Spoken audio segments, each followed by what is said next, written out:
Ito na ang mabibilis na balita.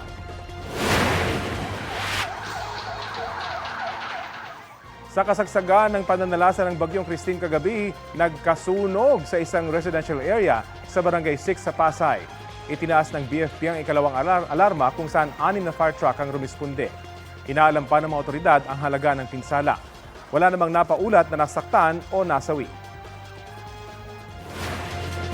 7 babaeng Vietnamese na ibinubugaw umano sa mga pogo operator ang nasagip sa Pasay City. Ayon sa mga otoridad, isang concerned citizen ang nagtip sa kanila para salakayin ang bahay kung nasaan ang mga biktima. Na-recover din sa lugar ang ilang ebidensya. Arestado ang isang Chinese na bugaw umano.